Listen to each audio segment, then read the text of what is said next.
My name is Ryan from Puff Adder Speed and Fab down here in Montgomery, Texas. And tonight I want to make a video about installing ACES EFI Jackpot on my test LS1 motor, and I want to see if I can do it in under an hour. I even have a clock here to keep me honest. This is my first video, so we'll see how it goes. I've been installing fuel injection now for about 8 years. Most of it has been Holley and HPTuners. I have never touched ACES EFI. In fact, these boxes are sealed up. So we're going to get to learn about this together, but I've done a ton of research. So I'm not lying to you, I've done a ton of research and I do have a fair amount of experience. And so we'll see how it goes. I'm going to fire this motor up on Terminator, then I'm going to take it off and we're going to talk a little bit, and then we're going to unbox and install and fire it up. All right, let's fire up the test motor.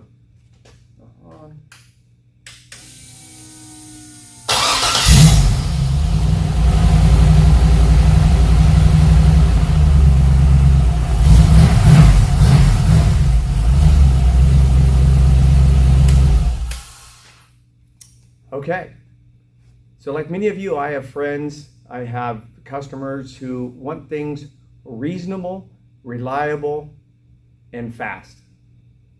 Or really fast, right? The 3 R's: reasonable, reliable, and really fast. And I was telling you, you can get 2 of those. You can get things reasonable and reliable, but it might not be really fast. You can get things reliable and fast, but it's not going to be reasonable. And you can get things that are reasonable.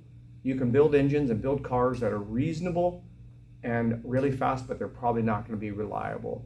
So as the prices on Terminator and Holley have really come up, it's been a challenge for me to find folks I have folks that come to me and don't often want to spend as much money as they do on Terminator. So last week, or Holley in general. So last week I was doing some research and I ran across ACES EFI. And for their Halloween sale, I was able to pick up a Jackpot Bluetooth with no screen and no transmission control, drive-by cable for $4.99. Now, that's a sale price, and actually this week it's on sale. Jackpot Lite, which is minus one O2 sensor, for sale for $3.99. Now, I know that it's not that price normally, but in general, it's a much more reasonable price. Now, I did some research and I found a lot of folks had some issues. And as I was watching their videos or reading their posts, I realized a lot of it was just being new to the fuel injection world and understanding how timing works from an ECU versus in a distributor, how your fuel injection data works, the importance of grounds. Oh my gosh, the importance of grounds. So I think a lot of that is very important to do and set up right. So I thought that I would give it a go. Now, ACES fuel injection, unlike Holley, does not include all of their injector data. So I've done some research. We're using LS1 actual injectors. I've done some research. I know the off time, and I think I know how to input the data into ACES, so we're going to go through that together.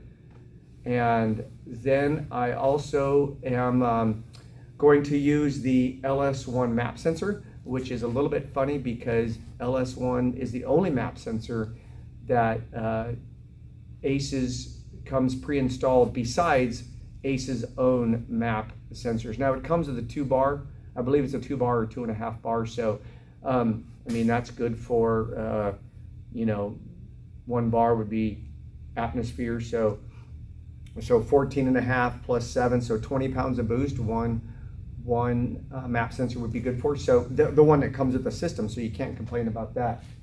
So we'll have to see how it goes. I did get some tools, and I pre-staged tools. I pre-staged some connections for the electronics. It's going to take me about 3 or 4 minutes or 5 minutes to uninstall the Terminator. So I'm just going to let the camera run. Here's the clock to keep me honest.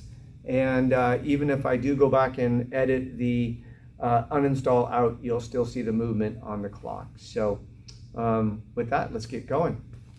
All right. I hope things are going well for you wherever you are tonight down here in Montgomery. It is a little bit warm, and the temperature is supposed to drop considerably over the next couple of days. I started doing hot rodding many years ago. Somebody once asked me, what got me into hot rodding, and I would always say that I was raised in the 70s and 80s on used cars. And when you're raised on used cars, all you do is fix them to keep them running. So nothing like working on a 76 Vega or a 74 LTD or a 69 Chevy van. That's actually what I got my driver's license in, was a 69 Chevy van. So lots of good stuff, but that's what keeps things going and keeps you learning. And now it also sucks when you have to go somewhere and your car's broke down, right? So it's nice to be a little bit older and be able to it's nice to be a little bit older and be able to have reliable transportation now, and also do good enough work that you can build reliable transportation. So I really appreciate that. And now that I've got a couple of grandsons and a wonderful son-in-law, I had all daughters, so that's they didn't get the gene to want to work on cars when they were growing up. Good for them. Good for them. A lot of sweaty nights in the garage that they didn't have to or want to experience. So, but I hope to share a few things I've learned over the years with my grandsons as they reach an age that they will learn and take an interest. My son-in-law has a S10 pickup truck that we're getting ready to throw a cage in it, and pretty excited about that, to work on a project with him and kind of go from there. Tell you a little bit about what's been going on in my shop. My Silverado here, we recently LSX'd that over the summer, put a B15 motor in it, and I picked up from one of my other friends who decided he was going to get out of racing, and so sad to see him go, but I was able to get a pretty nice deal on a pretty sweet engine. Just finished up a Fox body for a guy who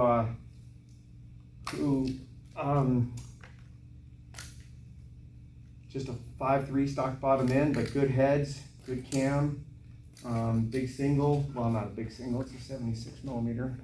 And then, but full Holley control, boosted, boost controller, dual solenoids. I built a hot side, which was kind of fun, and just got it fired up, but it's has a broken transmission cooler line, fitting rather, I'm sorry, not a line. So we've got to order that this week and get that brought in, and that will be pretty good. So apparently I didn't stage at 15 millimeters, so we've got a 15 millimeter we're going to take care of over here. My Fox body, my other Fox body, my wife's 49 Chevy. Sorry for the mess that way. Wasn't planning on taking you over there. All right. One ground, two grounds, and now I think we're uninstalled. All but the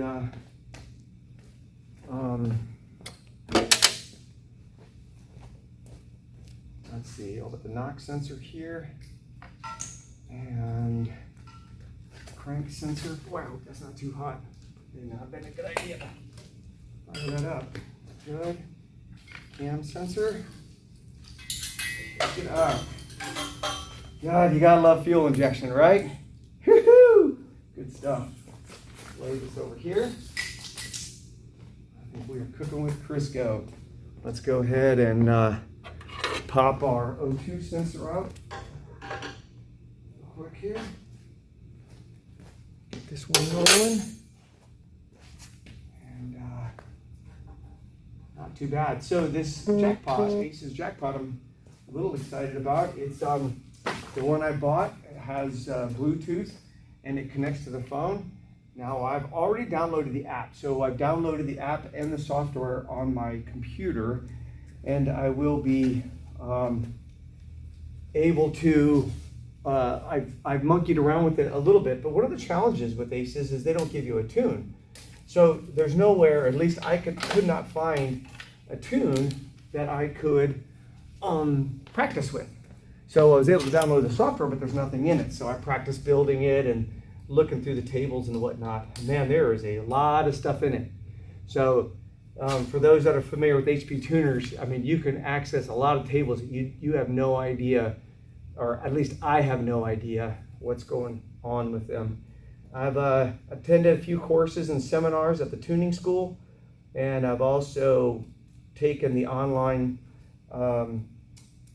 an online fuel injection course through HPA. I think it's HPA Academy.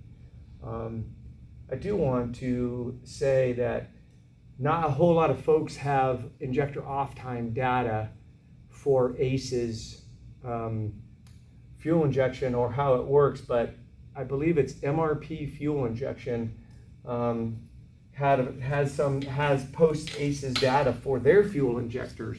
And from there, I was able to extrapolate how to input the data. Now, somebody had posted that injector off time is different for different EFI systems.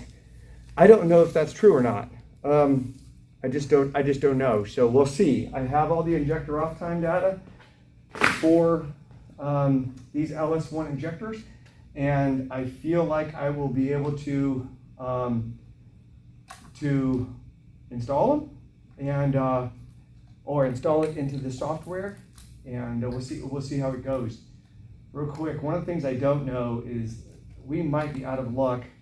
I didn't post up an extra set of coils. I was going to actually research, but I can't figure it out. Somebody had said that the harness, the coil harness, doesn't work with all Chevy coils, but I since I haven't opened it, and part of this little exercise here was to not open it, I haven't been able to test it. So I don't know. We might be dead in water. I might have to pull these off and put on a quick set of truck coils rather. No, it looks like the plug is different. Ah, darn it. Okay, well, that's gonna suck. Guess you never know until you know, huh? But something like that might bother a lesser man, not me.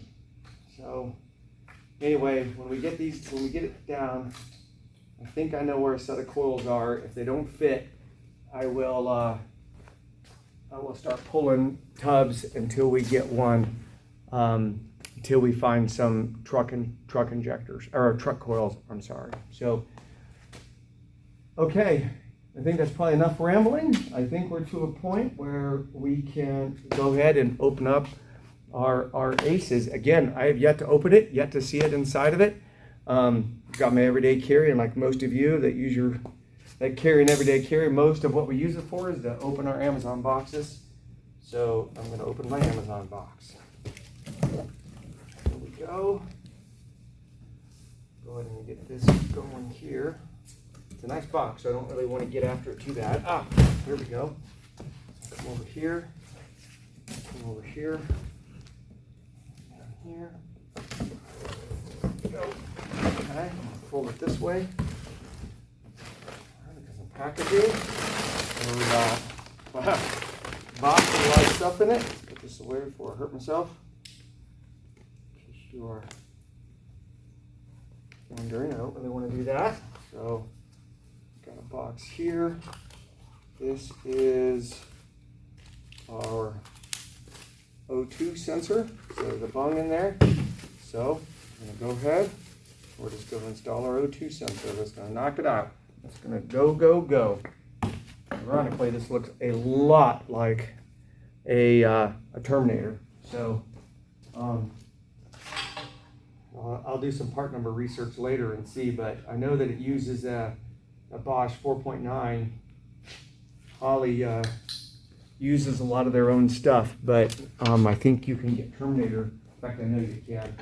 You can get Terminator O2 sensors, Bosch correlation with them.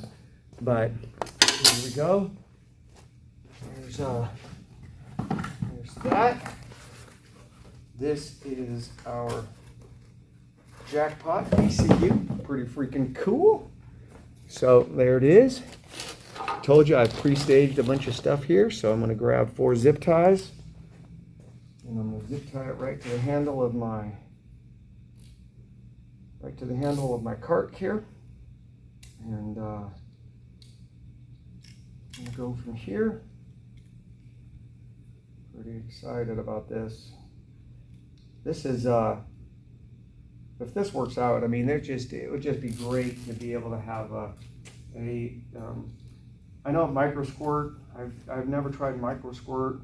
I know they're pretty reasonable, but I just, at some point in time, it's kind of like, adjusting the clock on the VCR for those that kind of remember that reference. It's just that, how many more things do you have to learn? And micro as powerful as squirts and the pros are, I just don't know that I have it in me to learn a whole new system and learn how to input it. So,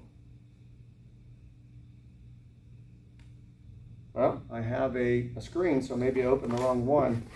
I'm supposed to have one with transmission control and one without. So, before I go any further, go ahead and open this one up and see what this one looks like. I labeled the sides of them, but the part numbers are not on them. They're covered up. So, that's supposed to be a Jackpot, as I understood it from the tracking numbers. That was supposed to be a Jackpot with no screen. So this one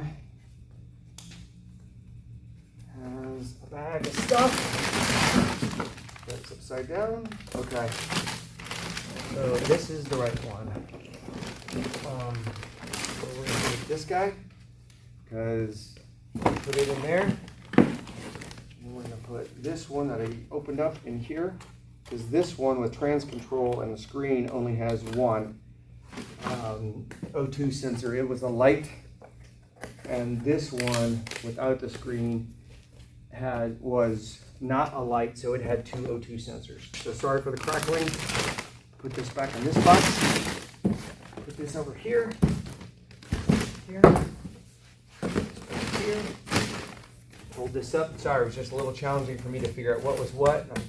It came at the same time, and there's hard to tell the difference on the outside.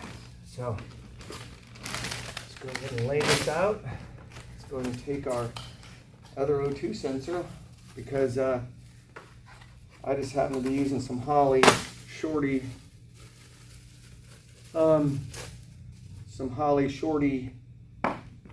manifolds with their downpipes, or with their little downpipes here, and they have 2 O2s, 2 O2 bungs. So it's kind of nice. Unfortunately, I was going to be all pro and not have a crescent wrench over there, but now I need a crescent wrench. So I'm heading back to get a crescent wrench. I'd like to give you a good joke, although I think my camera has left the building. Okay, I'm back. Hopefully it wasn't looking for me for too long. Haven't really been looking over there. Have I told you this is my first video? Yep, it is. First one. First video. So, pretty excited. Let's see. So, a couple of interesting things about ACES. Obviously, it defaults, I think. Now, I don't know for a fact of when we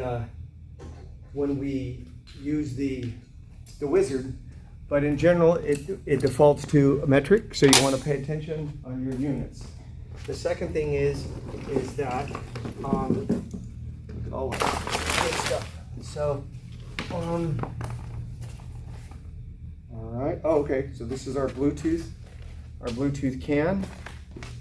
So or Bluetooth CAN sensor. So this is what you plug in place of the screen so that it will connect to your phone, and you can run the wizard that way. And then this is our Jackpot AS 2011. Same right there. So I'm going to put this one over here with this one. And, good to go. I am going to hook it up to the, you get a little mystery pack in here with some feet and keychain and some stickers and some other stuff. So that's their little prize pack, I guess, or gift pack. And this piece right here, I think this piece is like 26 or 27 bucks from Holley. Now, I do want to say that the Holley one does come with a resistor. So I think, as I've read, you can plug this back to the harness, and it's already resisted from the ECU. But it's nice, you don't have to buy that separate. Also comes with a connector, the USB connector, which we're going to use once we run the wizard. We are going to in order to update our fuel injector data, we are going to use this. So we're going to plug this into the laptop and get it going. Go for there, here, and then it also comes with a it's a 3-bar map sensor. So it's a full 3-bar map sensor. And then, so remember, 1 bar for naturally aspirated and the extra 2, so 2 atmospheres or 28 pounds, 29 pounds of boost, if you were to go boosted on that one. And then it comes with an IAT. So we have, comes with an IAT sensor, and it comes with a map sensor. We're not going to use the map, but I will pull out the IAT.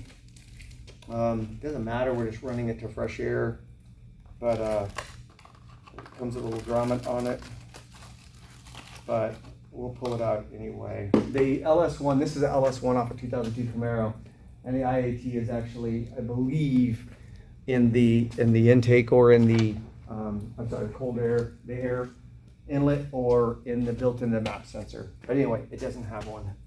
So let's go ahead and pull this one out here. This looks to be like a main harness. And so that. Yeah, I'm a little worried about the coil situation because I cannot remember which one of my myriad of tubs has my coils in it. It's got a pretty nice looking OEM type connector. Put the connector down, and it sits in kind of nice. Let's see which way it goes. It looks like it goes this way. Take it here. And get it on there.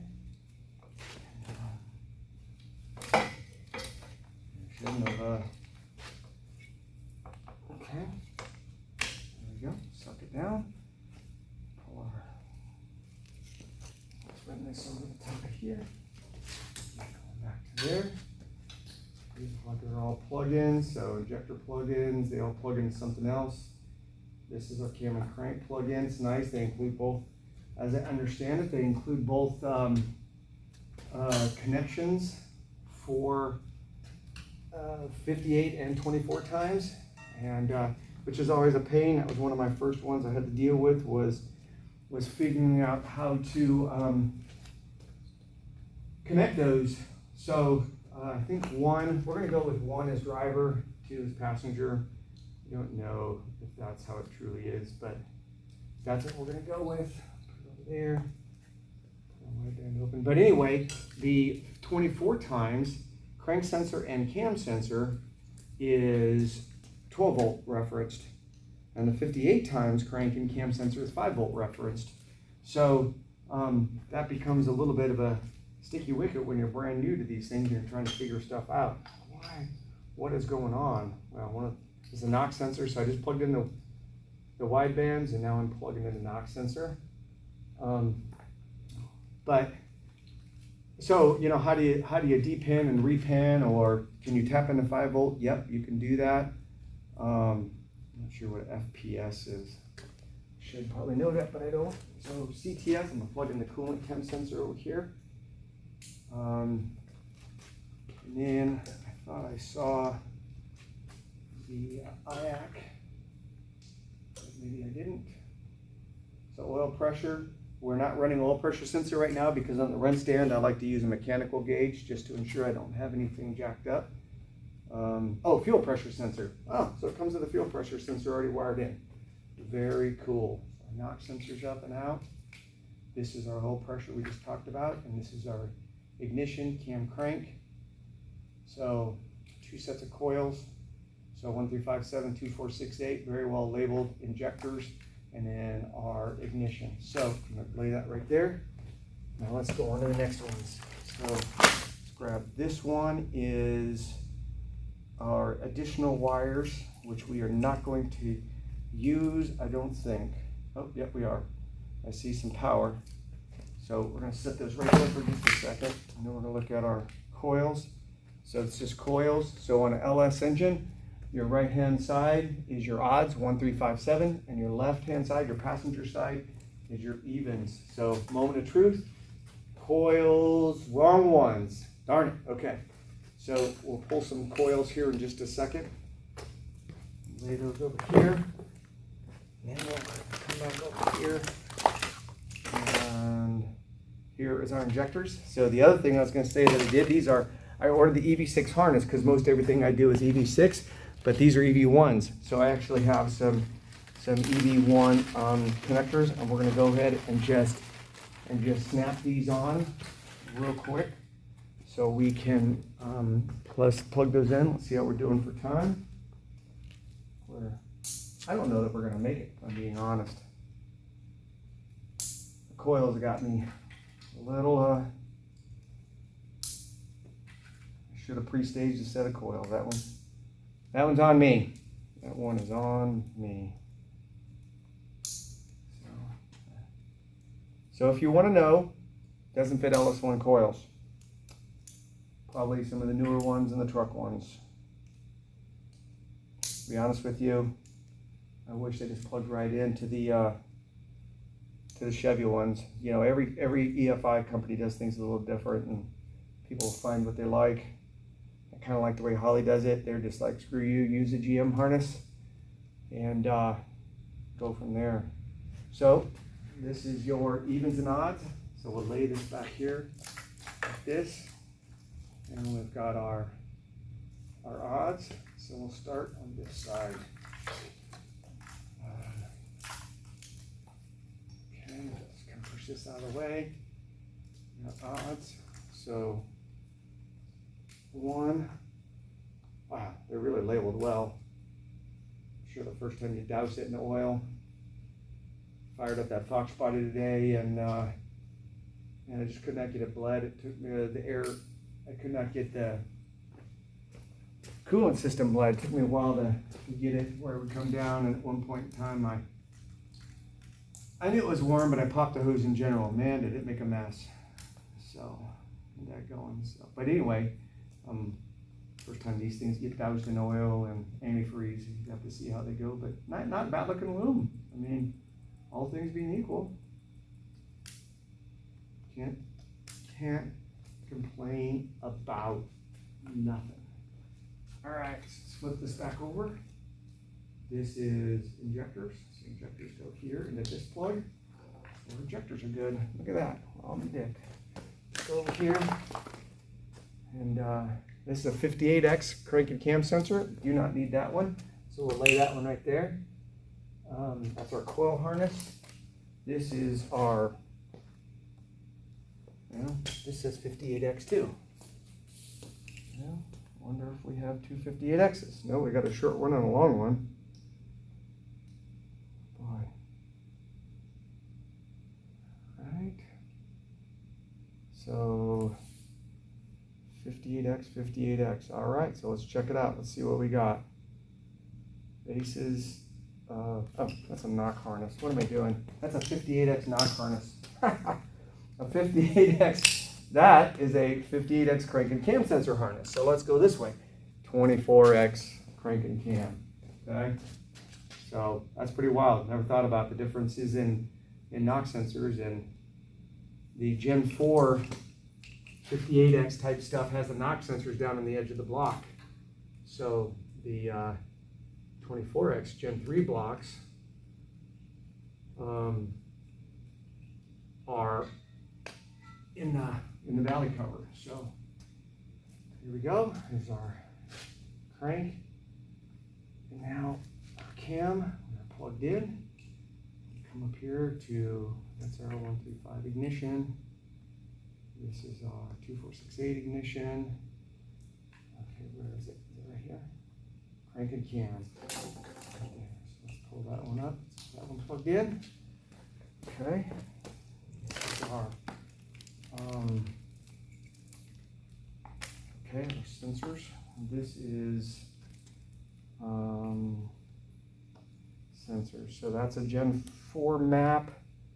IAT, I guess this is a Gen 3 map. So also, in case you're wondering, a Gen 3, that's a Gen 4 map sensor, and a Gen 3 map sensor looks like this. And this is kind of cool because most of the time you get a CTSV map sensor and you have to repin it using the Gen 4 plug on a Gen 3 harness, but the ACES comes with two separate harnesses, one for your Gen 4 stuff and one for your Gen 3 stuff.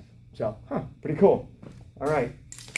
And normally I would pull the manual out and I would be doing a checklist, especially when we go to start it. In fact, if we go to start it and it doesn't fire, then I pull the manual out and I go right down the list like a checklist. So ignition. Is there sensors up front? Nope. All right. Wasting time. Go back here. Go there. There's that one. So we have both ignitions. All right. What am I missing here? Is it this one? No. Fuel pressure. All right. Oh, sensors right there. So, and this will fling forward, and it'll have your idle air control motor, which is your top one. I've got a quick little story about an idle air controller motor. I had a buddy once who bought a inexpensive, well, I don't know, Sniper. I think it was this actual, no kidding, Sniper throttle body, and we put it on, and we just had the hardest time getting that thing to idle. What is going on? Why is this thing not idling? And man, we kept working at it and working on it, and it took me a week to figure it out that the sorry, stuttering here, but the TPA, the insurance for the TPS is stuck in here. Okay. Anyway, the Chrysler IAC motor is the same plug as a GM IAC motor, but it's slightly different, and boy oh boy, you cannot get it to idle. And you can actually tell the computer it is a all right, that's our first problem. Our LS is back there. Again, something like that might bother a lesser man, but not me. So what I'm going to do now is I'm going to take the ACES IAC, or the ACES map sensor, and see if I can take a hose. I have one vacuum hose back here, and I think I can take a vacuum hose and put it on the end of this and on the end of that, and we can just plug in the ACES map sensor, and then we don't even have to fool with it. So it's too short, the wire is too short to go to the back where the map sensor would be. So we've got that going for us. Again, something like that might bother a lesser man, but not me. So map. So which way we gotta go here? It's not. That is interesting. Map.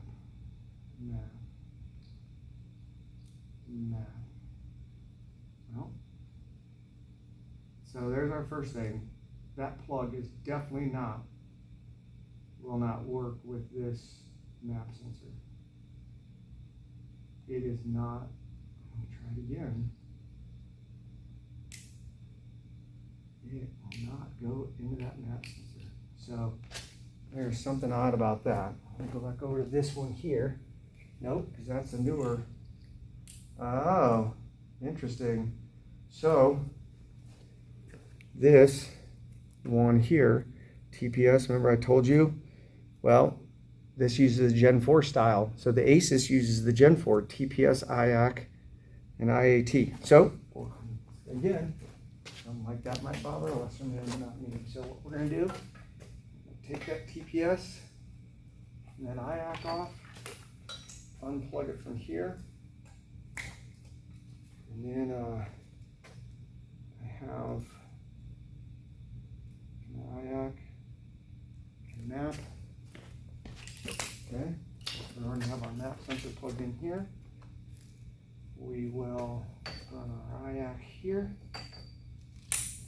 The irony is that I think this one's longer and that this one would reach the back. So if it had the right plug on it, we could plug it into the Gen 3. Here's our idle air, our inlet air temp sensor. So again, probably not needed for startup. And definitely isn't going to do any good just sitting outside for when it's running. But all we're trying to do is fire it. So there's our map sensor. And we're going to plug this into the sensor plug right here. Now we are up and running. All right. Our last kit bag is our loose wires. So this is where we should be getting our power and our ground. And my guess is there's going to be a switched power and a solid power and a ground. So we got a purple wire here, that's a fan, not doing that. And yeah, where we're going. We got your burn rev limiter, your burnout rev limiter, I think it's called. You've got your AC request, so that bumps your IAC up so you can idle it a little bit higher. You've got your V main. You've got your power EN, and then you've got right here, you've got your, that's a VSS minus. I don't know if that's for vehicle speed or if that's for, I'm going to put that up over my shoulder just in case. And what do we have here? We've got some more. We have a brake switch we don't need. Launch, two-step, tack out, step, that might be for two-step.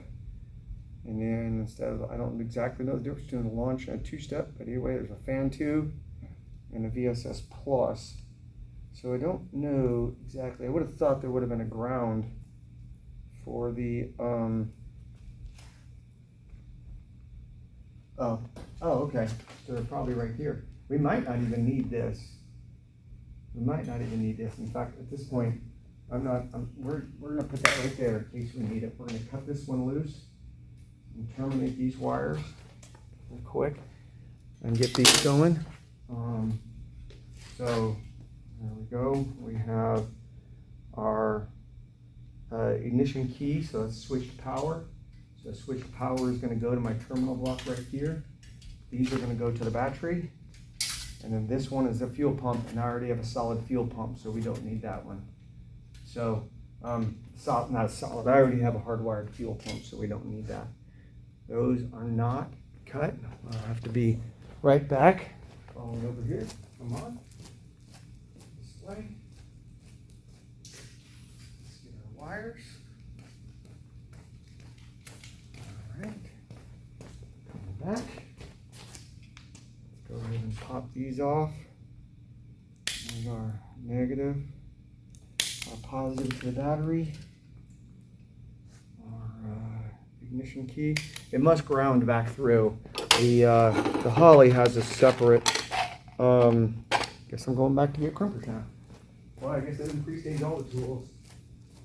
Holly has a separate ground for the fuel pump relay, which actually also, I believe, from the time if you look behind, this is my truck Walt, but behind Walt over there is a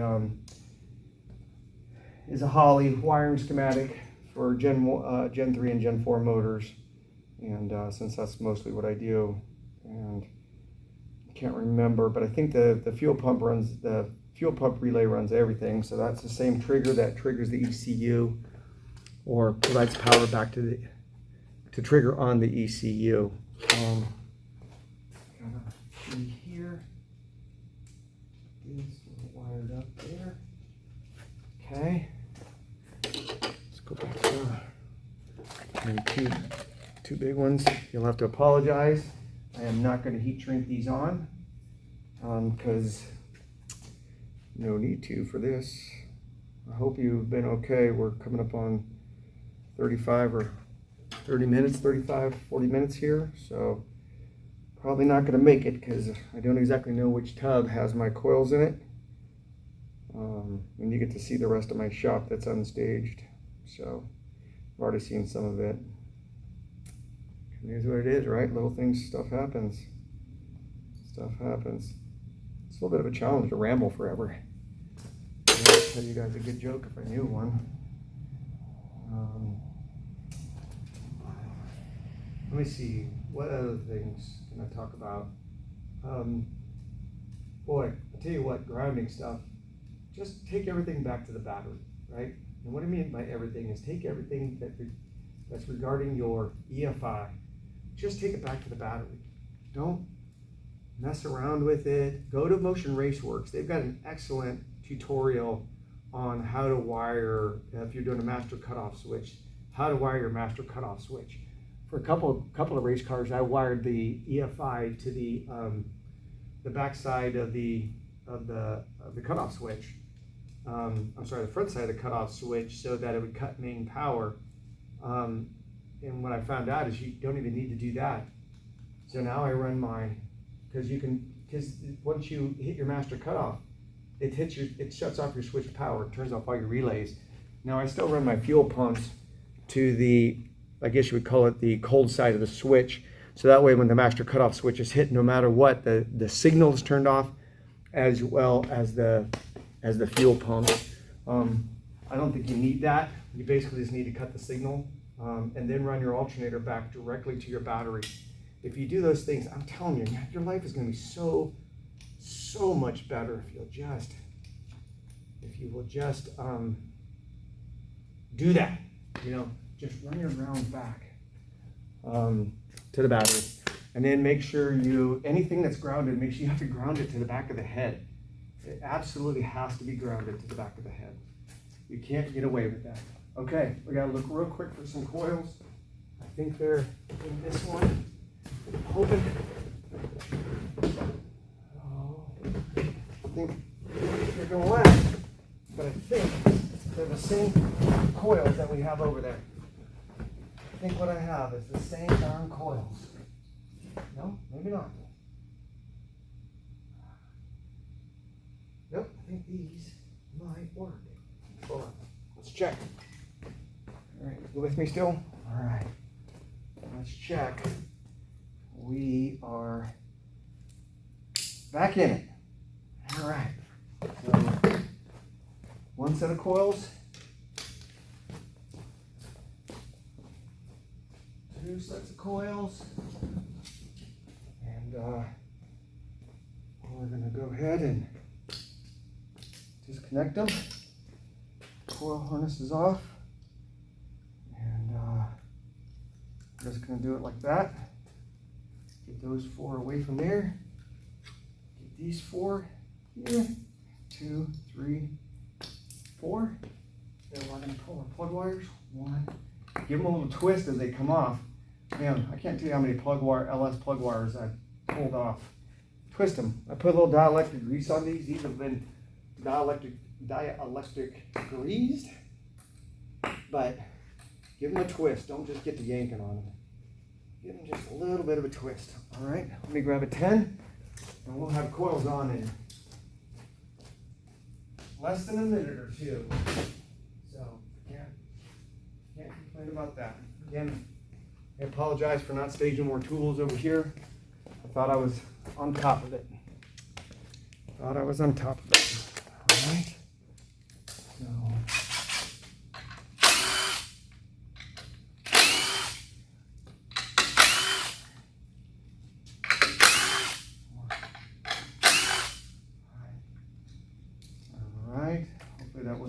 loud. I'm just going to lay these right on the floor with the extra bolts, because we're just going to put in 2 bolts. 2 bolts. 2 bolts. I want this set for this side. Now I'm worried that my plug wires aren't going to be long enough. These are the funky ones that sit up kind of high. So what we're going to do is we're going to mount these kind of low. I think I can find one hole that will line up right there. I think we're going to go with that. Yeah, these are the ones that sit far away. So you end up with a situation where it's not going to be able to the plugs are not going to be able to reach. So I'm going to take that, and then we're going to. Boy, sorry guys and gals. Probably some wonderful LS women out there who are just going, "What is this guy doing?" So, let's see if I can zip tie this to this return line right here, and zip tie this to that line right there, and I think we're at least going to be good for this side.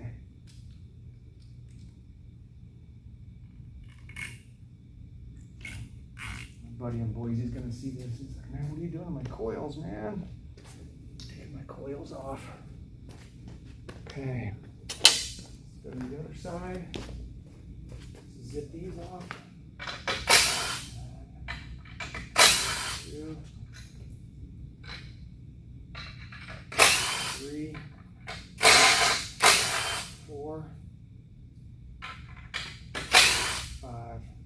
Now, I'm wondering, I was thinking about this over the week as I was prepping for this project, that I was wondering if ACES isn't worried about injector off time, if they're relying on just the,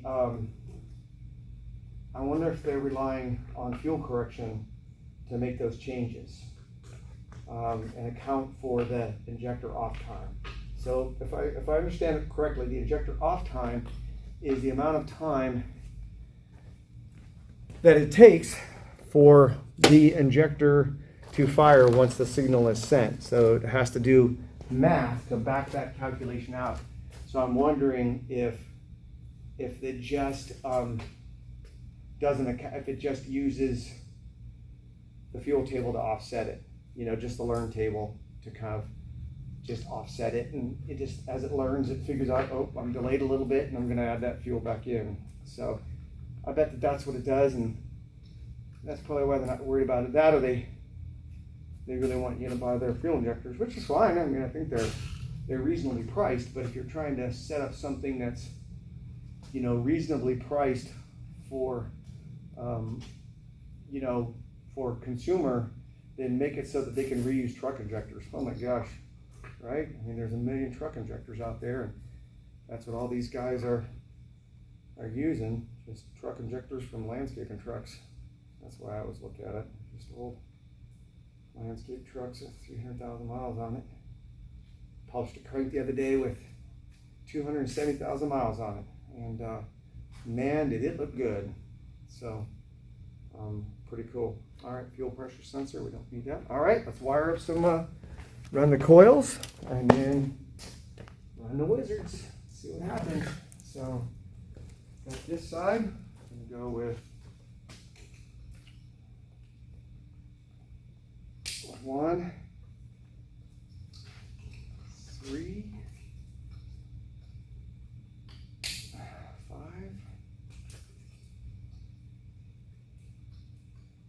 7,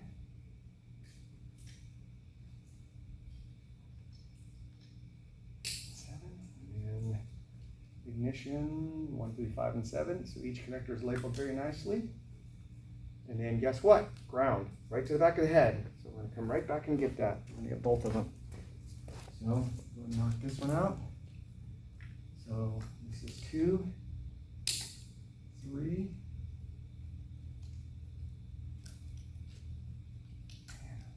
put that tight against that line. Sorry about that guy. Everyone.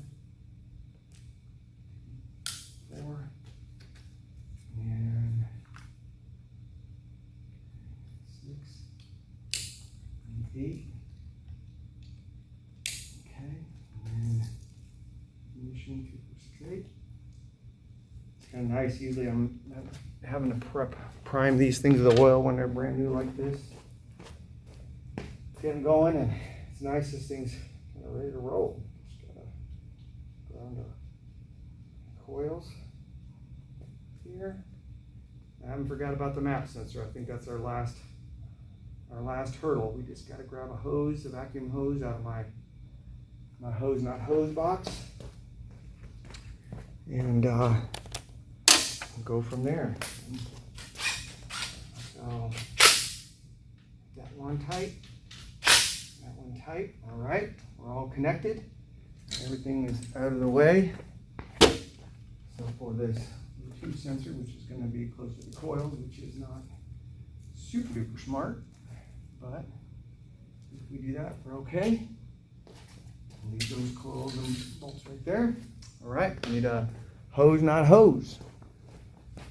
So go over here.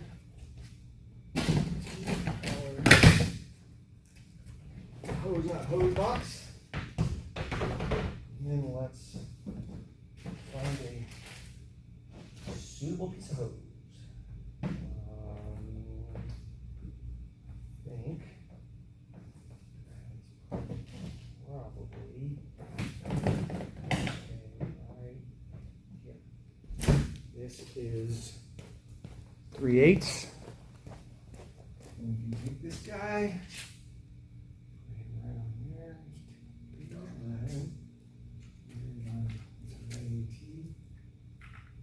Now, that.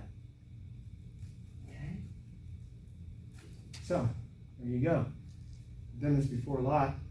When I'm piggybacking Holly off of GM, leave the GM plugged into the stock. Oh, you weren't even watching. You got me back? Okay. So you can leave the GM plugged into the stock, and then you can take a vacuum hose and run it to your new map sensor, and then run it to a your vacuum source, and it works remarkably, surprisingly, wonderfully well. It's kind of ridiculous actually how well it works. So it's kind of ridiculous how well it works. So, I apologize everyone about my my camera skills here. I'm you know, brand new, and don't plan on doing this for a living. I just felt like ACES wasn't getting a full fair shake, and on a lot of the social media I saw, and I thought, well, I wonder how much of it's user error and how much of it's the how much of it is, you know, the system itself. And so I thought I would give it a go. Check it out. That is very cool. Let's turn some power on and see what happens. So, see, we got a couple of green lights. I don't know what they mean. I mean, a couple of red lights. So we might have to get out our manual. But in the meantime, we still have to plug in our CAN module and our Bluetooth CAN module. So I took it out and I put it. Do you remember where I put it? Do you remember where I put it? Oh, put it right here. So here it is. Let's take this and plug in our CAN into here. And then let's see if we can figure out where this guy goes. Let's go back up here. Okay. So we go there. So this goes to here, and then this goes to here. Nope. Unplug that. This goes to here. Look at that. I think I said I'll be dipped earlier. Don't tell Derek I said that. Tell him I said that. Look at that. Cooking with Crisco. All right. Let's get our phone. Ding ding. Let's pull up our ACES. And let's see if we can figure out how to connect. Demo mode. So let's click on the Bluetooth. Let's refresh. Oh, I have Bluetooth shut off. So let's refresh. Make sure we're good. Let's go back to ACES. Let's refresh. Oh, now it wants GPS. Sorry, I'm a battery miser, so I turn off my Bluetooth and my location services whenever I'm not using them. Here we go, refresh. Oh, look at that, ACES CAN bus. I'm gonna connect. The key is in the initial key. Please update the key in your settings, Bluetooth settings. Don't show it yet. Please update the key in your device settings, Bluetooth settings. Initial key. What does that mean? Don't know what that means. Let's go here. Refresh.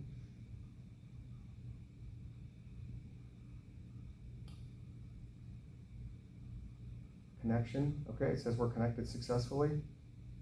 No wizards. Let's see if we can do a start wizard. KPA, cubic inch, and Fahrenheit. GMLS, 24x, stock cam, and we're using the ACES map sensor, and it is a 1036B. So 1036 right there. Hit next. Dual widebands right there. Drive-by-wire, no. Next on the pedal, next on the throttle body type, transmission control, no. It doesn't matter on the transmission type. Number of injectors. Injector flow rate is 28.8, and that's kind of cool because you can just hit in it and 0.8, okay. Next, engine displacement is, I think it's 348. Could be wrong, could be 350. We're gonna go with 348. Hot idle 1000, I'll change that just because we're here, to 800, okie dokie. Hit next, oh great. 18,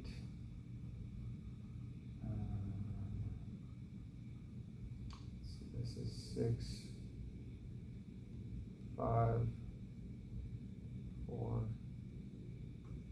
3, 1862654 I'm gonna go this way because I think I can. Let's go this way. You got me? Okay, let's come back over here. I think now you can see me. Yep. There we go. I'm checking the firing order just to make sure I'm not an idiot. 18726543. 18726543. Next. All right. Engine type LS. Save. Are you sure you want to save the settings? Okay. Saving the data wizard. All right. And we're going to try and start it. We're going to be close to an hour. We're going to try and start it with just out without changing the injector off time. Assuming that, you know, the wizard goes good and everything is wonderful. Now key off for 5 seconds. Oh, it says Jackpot 2. Let me have jacked this up because I think I've got the wrong. I don't know how to change. Sorry guys, I jacked this up. I don't know how to change. It's set on Jackpot 2, not Jackpot. Because I was messing with this and apparently I was looking at jackpots or something. So I had a fail because I noticed a fail when it came up. So we're gonna go with tuning, nope. Logging, nope. Files, nope. Settings, Oh, system select. Here we go. And I promise we're just going to do it one more time. Jackpot. There we go. All right. Now it says it's interesting. So let's go to Start Wizard. Next.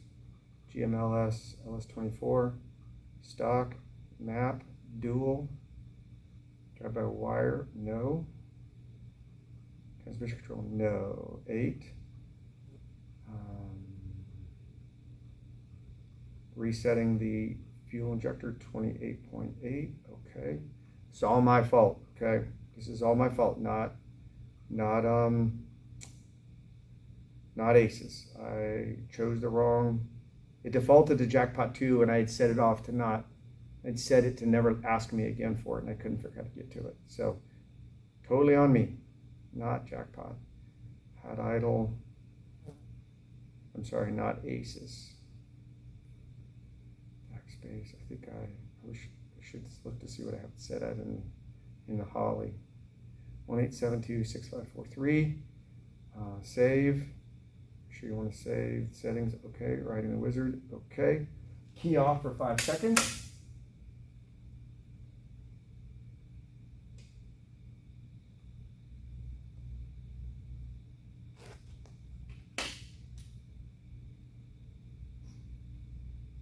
Keyed off.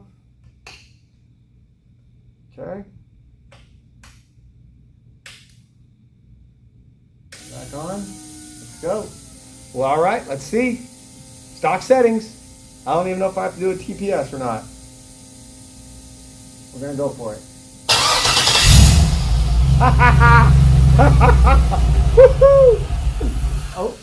Oh, look at that. I did it.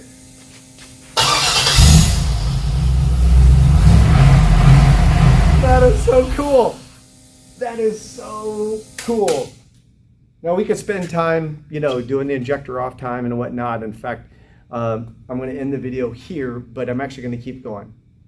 I'm going to end the video and say thank you very much. That's very cool. I can't believe that it actually works. We'll tune it, right? We'll fire it up. We'll get the idle set right, and we'll do that all very, very, very easily. But right now what I want to do is I'm going to switch over to my laptop and do some screen recording and show you what the how to input injector off time. Okay. All right. Let's go ahead and head around here, and then let's go ahead and start our screen. And you're going to see that it's going to come up to our it's going to come up to Holly. So when you go to Holly, if you look inside of Holly here, you'll see that you have the ability to choose injectors, right? So this is the custom setup for the LS1. So it's a 28.8 pound per hour at 58 PSI injector. And then this is your injector off time. Now, the cool thing about it is you can actually go here and look at all the injectors you can choose from, right? So the big flex fuel injectors that you get from the trucks are 3412 right here.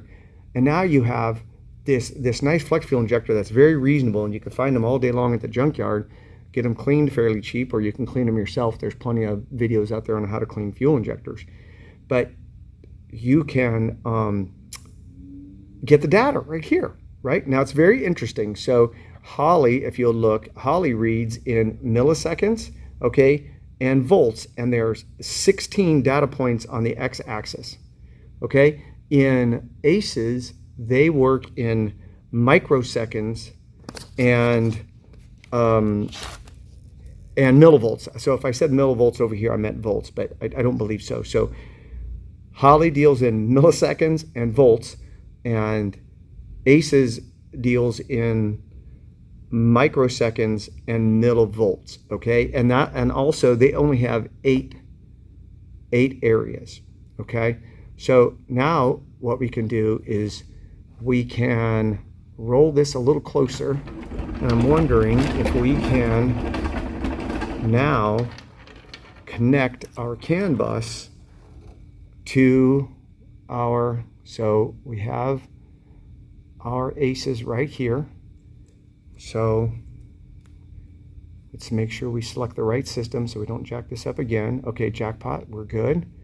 Enter.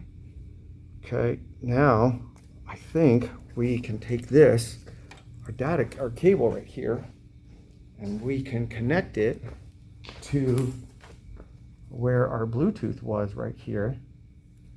And it'd be kind of nice if there's a splitter on it, you know. Let me put this around my neck and get our knife out, and we can go ahead and just push this one out.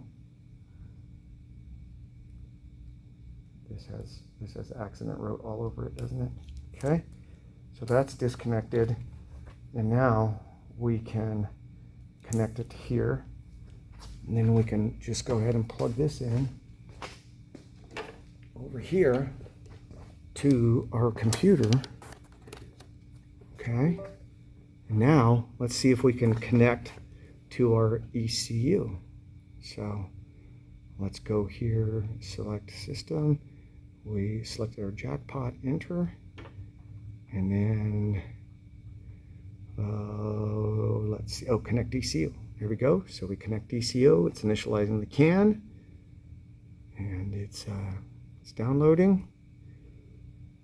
I can see some yellow, some red lights and some blue lights. Oh, connection failed. Somebody forgot to turn it on. All right, so let's turn it on. Okay, let's try it again. The same thing happens with Holly. If you try and connect it and you don't have the key on, it ain't gonna connect. All right, downloading. This is so cool. All right, now we have our data. Check it out. Okay, so the first thing we want to do is we need to update or upgrade our injector off time. So what you can do is the first thing you want to do, so ACES does this thing where they create like favorites. Okay, now I've already added a bunch of favorites right here, but if you want to add favorites, you go here and you search, and let's say you want to see hot idle speed all the time. You can click on the hot idle speed and you click the double arrows to the right and it adds it to this list, and you click save, and now it's right here, right? You can get right to it real quick, and it's under your car, right? So it's interesting, it pulled it down, but it didn't save our numbers from before. So we're going to change this right here to 28.8.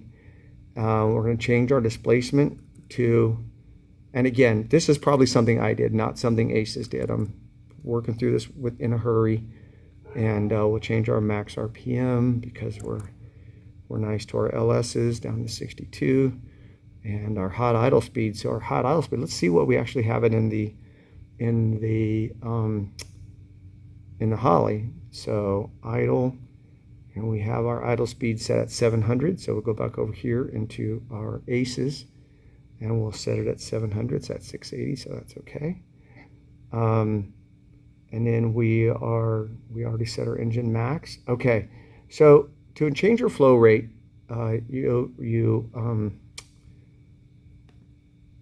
to change your injector off time, you go to your 1D table. So you would go down here to your injectors, and I've already chosen and added to my favorites, but if you scroll down to the bottom, there's 1D tables, and then if you scroll, you'll see injector off time, okay? Now I've already created this, but when you go to it, it's actually empty. So if you see right now, I can't change these millivolt values, okay? In order to change the millivolt values, I have to go back to injectors, okay? And then I click on the X point here. And if you go down here, you got battery voltage. Now here is where you could change those axes, right? Or those values on the y-axis. So you could change this to 7,000 if you wanted, but I've already done it. So if you look, what I've done is I've taken the data from Holly, and I've done the math. And so on Holly at 8,000, I'm sorry, there are 16 variables. I've just chosen every other one. So the first one is 8,000, right? And then we're going to enter. And our next one is 9,600. In Holly, it's 9.6. The next one, if you skip one and go to the next one, it's 11,200 or 11.2 volts. Then you go to 12,800. And then after 12,800, it's 14,400. Okay. And then it's 16,000, so 16 volts. And then 17,600, so 17.6 volts. And then the last one that you can put in is 19.2. All right, so, oops, that's 19,200. So now we have our battery voltage. So now if we go back over, you can either go to your car because we've saved it to our favorites right here, right? We've saved injector off time to our favorites. Now you can see if we got the new values. Or if you didn't save it yet, you go back to your injector and then you go to your 1D table and your injector off time is right there. So now we can change our microseconds, our numbers of microseconds. So I've already done the math and I have it on a spreadsheet right next to me. And the first one is 1,690 microseconds. And then the next one is 1,130 microseconds. And the next one is 860 microseconds, 700 microseconds, 460 microseconds. So 700, 460, 370, 230, and then 140. And all this makes sense, right? So if you have very low voltage, it's going to take longer for the injector to fire. Now, what I don't know is if the voltage stays constant, because it's a ground trigger, right? So is the voltage a constant voltage? And it can change, right? Whether you're putting out 14.4 volts or 12 volts or 11.5 volts or 10 volts. So, but I don't know if the voltage inside the injector changes when it fires. So whatever the case is, what all this is saying is that the lower the voltage, the longer the injector is going to take to fire. And again, I read on the internet somewhere, so who knows if it's true, but that each ECU and each system has a different injector off time. I don't think that would be the case. I think that it's the amount of voltage. The voltage is voltage. It doesn't matter whether it's coming from, now maybe there's an amperage difference. Maybe that's what the poster was trying to talk about, but I don't know. So anyway, this is how you update that. So we're going to save it. Click the save button. I've been calling it Sandbox, but this is actually Tom's motor. So we're going to call it Tom's ACES. And we're going to save it. All right, it's saving. So we've done our injector off time. All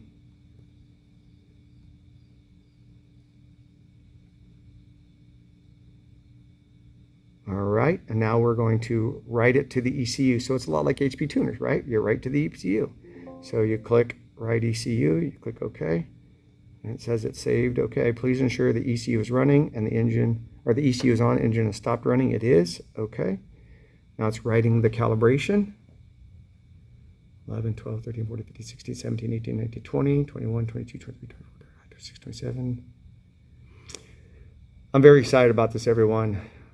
I hope this has been an okay experience, and I think I'm supposed to say like, comment, and subscribe, but comment below. This is my only video, so I'm probably not going to make another one unless somebody has questions about anything. I mean, I'm willing to try. I'm no Devin Vanderhoof or Pete Harrell or any of the big folks, but I've done this for a little bit, and I've watched my share of their videos to learn how to do this kind of stuff. So more than happy to answer any and all questions. All right, so I think we're good there. I'm going to stop the recording, and we're going to go over here and try and fire it again. Edit the recorded video now. All right, let's go give it a go. Let's see how she fires now. Again, I don't know what to expect. I don't know if it'll even start, if I even wrote it right. I don't know anything about it. So we're going to shut it off because, I don't know, I think that's what you're supposed to do. I feel like that's what you're supposed to do. Turn the fuel pump on and give it a go.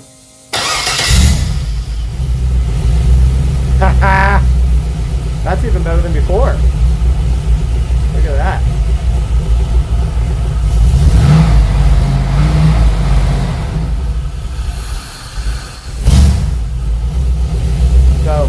there you have it. I don't know what else to say, but I think that it's not a bad deal. $499 for the system that I just installed on here, and it's on sale right now for $399 for Black Friday special. Considering Black Friday isn't for a few more weeks, it's probably going to be going on. So snatch up one and try it. If for no other reason, to put it on your run stand so you never have to grab another ECU. I really appreciate you watching my video, and let me know your comments. Okay, I really appreciate you. Thanks. Have a great night.